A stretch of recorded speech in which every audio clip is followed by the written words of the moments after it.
Hey there and welcome. Today we're basically becoming detectives. Our mission? To hunt down an invisible force that's all around us.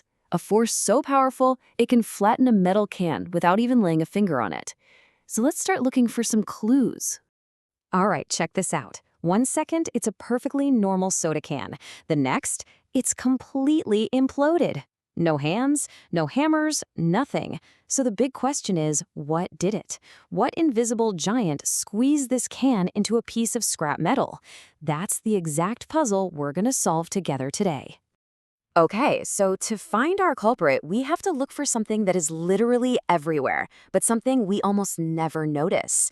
This brings us to our very first clue, the unseen crush. And believe it or not, our number one suspect is the air. I know what you're probably thinking. The air? Come on, that's just empty space. But what if I told you that air isn't empty at all? You see, air is actually packed with billions upon billions of tiny invisible particles called molecules.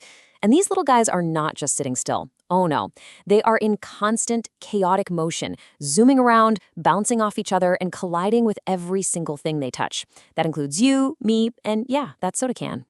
And all this constant movement, well, it creates what you could call a world of collisions.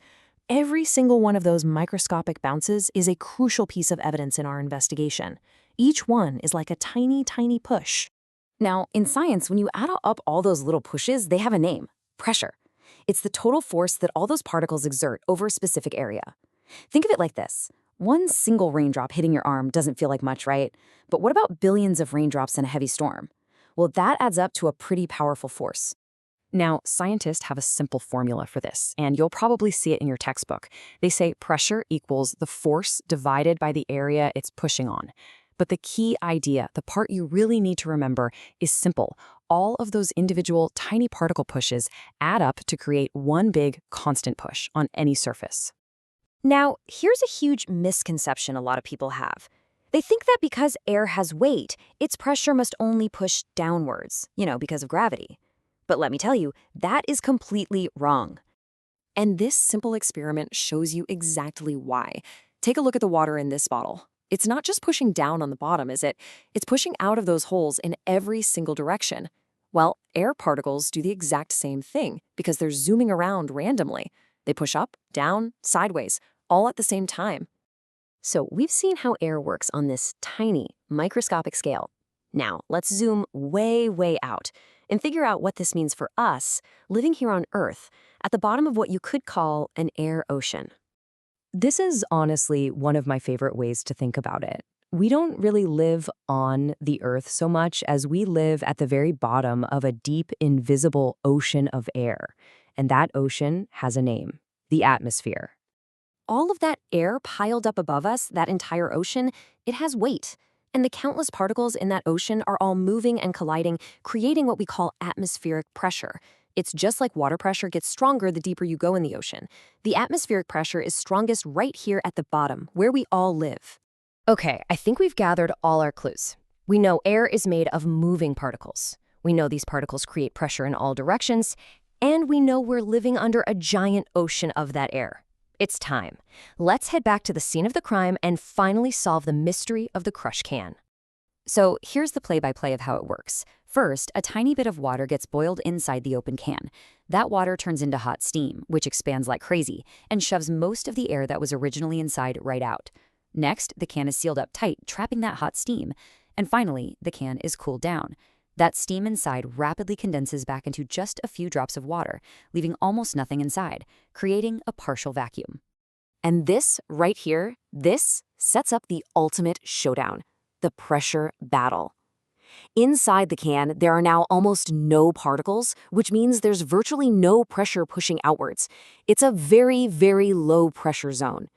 But on the outside, you've got the entire weight of the atmosphere, trillions and trillions of particles, creating a very high pressure, pushing inwards from every single direction. So here is the absolute key takeaway. It might look like the can is being sucked inward, but that's not what's happening at all. What's really going on is that the incredibly powerful push from the outside atmospheric pressure is now completely unopposed. With nothing pushing back from the inside, the outside air pressure easily wins the battle and crunch! The can implodes. Mystery solved. So once you really get your head around this principle of pressure difference, you'll start to see it absolutely everywhere. It's at work all around us in all sorts of cool ways. Let's take a simple rubber suction cup. It's a perfect example of the exact same principle.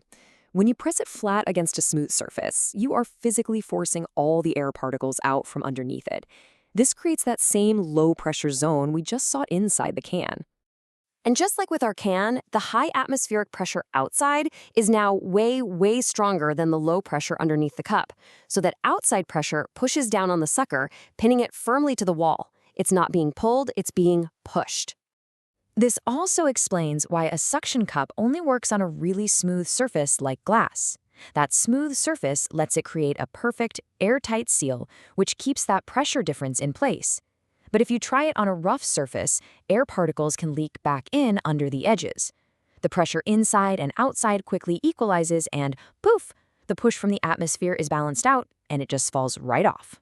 This idea is all around us. Ever wonder why big vinyl banners have holes or slits cut into them?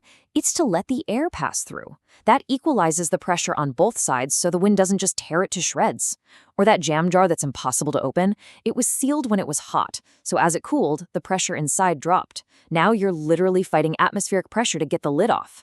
Even something as dramatic as a strong wind blowing the roof off a house, that's about pressure. The fast-moving air over the roof creates a low-pressure zone, and the normal, higher-pressure air inside the house can actually push the roof right up and off.